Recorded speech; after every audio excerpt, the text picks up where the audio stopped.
चंदन में उत्थापित चेहेदयाद भोजव अवीरम समर्पयाम पृथिव्ये नमः अवीरम समर्पयामि।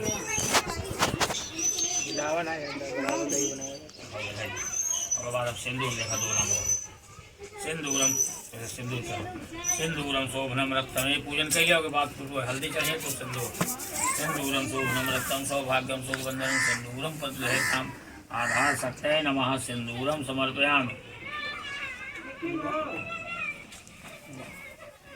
आयशा ए बप्पू माल्यादेन सुगंधनी माल्यादेन रूपो मया हतान रूपान परमेश्वरा। वही अगरबत्ती निकाल दिखा राम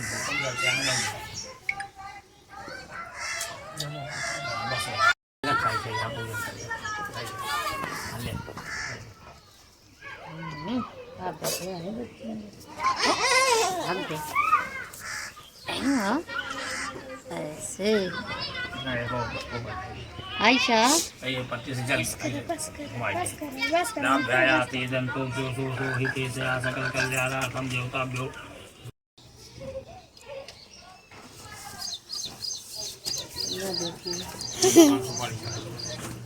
राम मूलम पूंगी फलम प्राण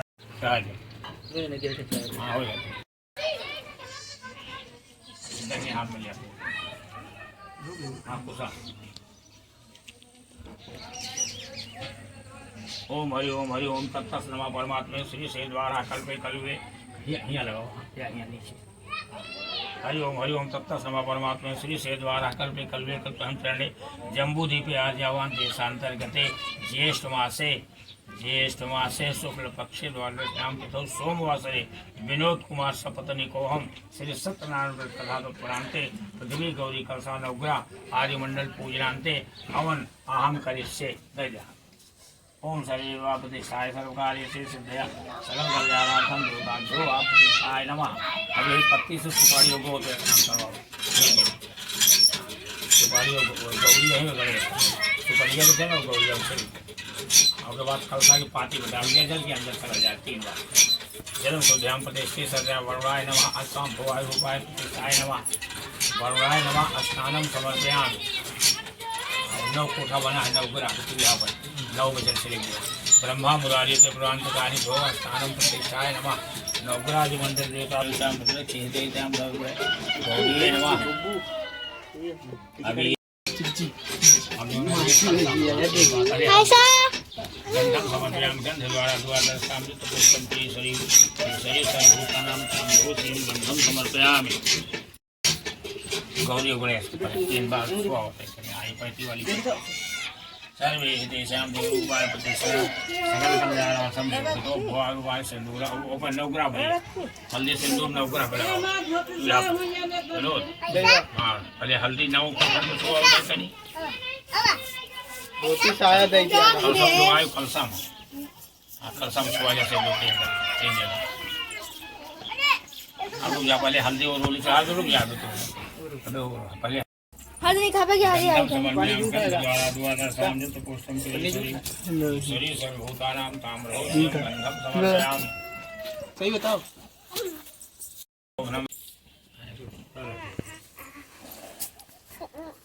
सर्वे देशां देवरूपाय प्रतिष्ठे सर्वकार्ये से सिद्धया सर्वदेवरूपाय प्रतिष्ठे सर्वेश देशां रूपाय प्रतिष्ठाय नमः।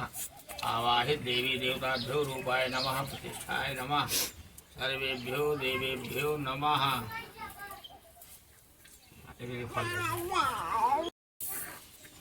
वे पत्ती से जल गिरा दिया सबसे आचमनम शुभ्याम दवा विदेश धो रूपाय प्रतिष्ठे सर्वा देशां देवरूपाय प्रतिष्ठाय नमः। 5 बार वाह देखा कागज ताम बोलम जहाँ फल बहु रखा है सर्वे तेषां देवतां बोलम पुंगी फलम प्राणार्थम देवते तो भो देवेभ्यो नमः। कर दिया यार कल देखते कल्याणार्थम देवताभ्यो प्रतिष्ठाय नमः।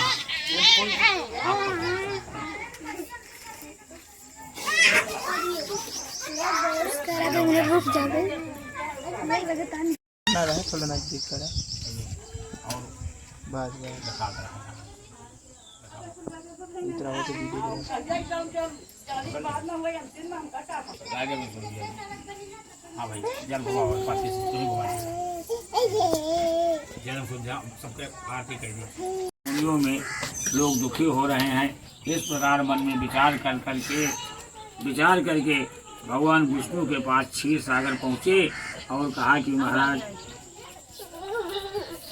नारायण ने पूछा कि नारद जी आपका आगमन कहाँ से हो रहा है। तब नारद जी ने कहा किमर फलम देवभ्यो वा प्रतिष्ठिमलोकता मुभागता सर्विंदा एकदा नैमिषारे ऋषिया सवन पूर्वक जया मुनिया सर्वे सूतांग पर्ण खोलियो। कहा महाराज,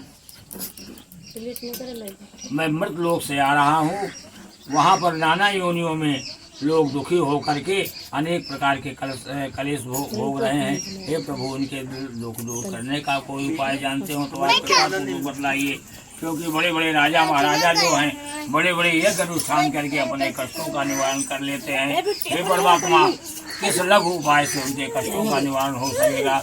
यदि आपके ऊपर मेरी कृपा हो तो यह सब सुनना चाहता हूँ, आप बतलाइए। श्री भगवान ने कहा, हे वह संसार के ऊपर हे ब्राह्मणों, इस प्रकार भगवान नारायण के प्रति जो है हमारी श्रद्धा बढ़ रही है। सूत जी बोले, हे श्रेष्ठ मुनियों, पृथ्वी पर जिसने यह व्रत किया उसे आप लोग सुने। एक बार वह ब्राह्मण अपनी धन संपत्ति के अनुसार अपने परिवार तथा बंधु बांधवों के साथ धर्म में तत्पर होकर भगवान सत्यनारायण का पूजन कर रहा था। उसी समय एक लकड़हारा वहां आया और क्योंकि वह प्यास से व्याकुल था, सोचा कि यहीं पर इस गट्ठर को रखा जाए और ब्राह्मण के यहाँ चल करके जल पी ले, तब आगे धंधा पानी की ओर चला जाए। प्रसाद खाया, तब हाथ जोड़ करके प्रणाम करके बोला कि हे ब्राह्मण देवता, आप यहाँ क्या कर रहे हैं? सब आप विस्तार पूर्वक मुझसे कहिए। जगाम नगरे रंभे धनिना यत संचिता तदीने काष्ठ मूलम चा निगुणक भगवान सब तथा प्रसन्न हृदय सब कदली फलम सक्रा गोधूमोचा चा चूर्णिकम सत्य कृत्वा समापातम चा कृत्वा से जो धन प्राप्त होगा उसी धन से भगवान सत्यनारायण का श्रेष्ठ व्रत करूंगा। इस प्रकार मन में चिंतन करता हुआ लकड़ी को मस्तक पर रखकर वह सुंदर नगर में गया और जहाँ धन संपन्न लोग रहते थे उस दिन उसने लकड़ियों का दुगना मूल प्राप्त किया। तदनंतर प्रसन्न होकर एक पक्के केले का फल, शक्कर घी, दूध, गेहूं का आटा, गेहूं का चूर्ण सवा मात्रा में लेकर अपने घर गया। तत्पश्चात उसने अपने बंधु बांधवों को बुलाकर विधि विधान से भगवान सत्यनारायण का व्रत किया और उस व्रत के प्रभाव से वह धनपुत्र से संपन्न हो गया और इस लोक में अनेक सुखों को भोग कर अंत में सत्यपुर वैकुंठ लोक को चला गया। इति श्री स्कंद पुराणे रेवा खंडे सत्यनारायण व्रत कथायाम द्वितीयोध्याय। एक बार बोलो श्री वृंदावन बिहारी लाल की जय हो।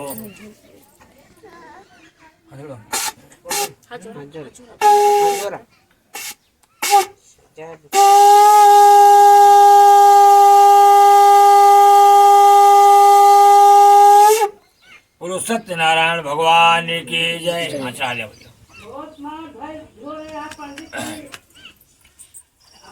अरे झोरे का नहीं ना कोनो अध्याय, आपका पूजन करूंगा। मैं आपकी शरण में आया हूँ। मेरा जो नौका में से पुराना धन था तथा मेरी रक्षा करें।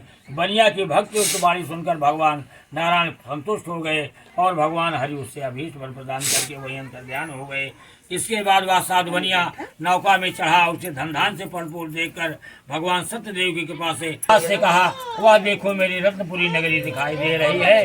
की पत्नी को हाथ जोड़कर प्रणाम किया तथा अभीष्ट बात कही कि सेठ जी अपने दामाद तथा बंधु बांधवों के साथ बहुत सारे धन मैं पति के दर्शन के लिए जा रही हूँ, तू जल्दी से आ जाना।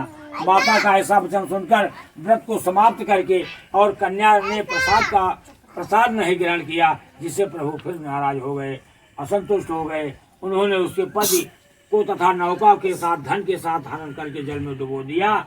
इसके बाद कलावती कन्या अपने पति को न देख महान से रुदन करते हुए पृथ्वी पर गिर पड़ी।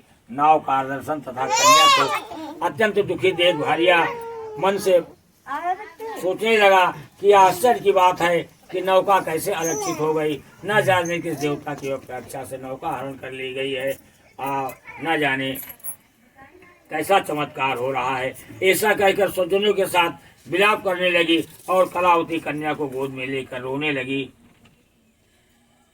कलावती कन्या भी अपने पति के नष्ट हो जाने पर दुखी हो गई और पति की खड़ाऊ लेकर के उनका अनुगमन करने के लिए उसने मन में निश्चय किया। कन्या के इस प्रकार के आचरण को देख भारिया सहित वह धर्मक साधु बनिया अत्यंत शोक संतप्त हो गया और उसमें सोचने लगा तो भगवान सत्यनारायण ने या दामाद के साथ धन धान से परिपूर्ण नौका अपहरण किया है, अथवा हम सभी भगवान सत्यदेव की माया से और आकाशवाणी के द्वारा बतलाया कि तुम्हारी कन्या प्रसाद छोड़कर क्या होगी, तो तुम्हारी कन्या तुरंत पद को प्राप्त करेगी, इसमें संशय नहीं है। कन्या कलावती भी आकाश मंडल से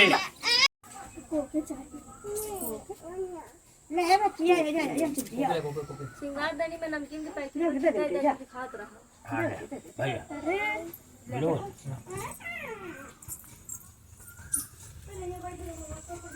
अनेक छाएं प्रेमी छाएं मुनि सप्तमा आसीत त्वंगत ध्वजो राजा प्रजापालन तत्परा प्रसादन सत्यदेव एगोम सा एक दुखमाम सा एकदा सा बन गत्वा हत्वा बहु विधान पशून आगत भट्ट मूलम चा दृष्ट्वा सत्य पूजनम गोवाह कुर्वन् संतुष्ट भक्त संवादवा राजा दृष्ट्वा तु नर्पणे न गतो न मांसा ततो गो बड़ा सर्वे प्रसादम संदितो सौसता संस्थाये पुनरागत्य भुक्त्वा सर्वे यथेस्विता तथा प्रसादम सत्य से राजा दुखवांसा।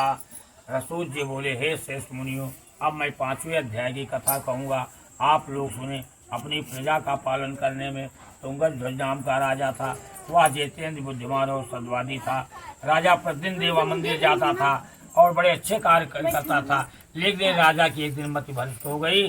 वो वन में शिकार के लिए गया और अनेक प्रकार के पशु पक्षी मारकर एक बनगद के वृक्ष के नीचे बैठ गए।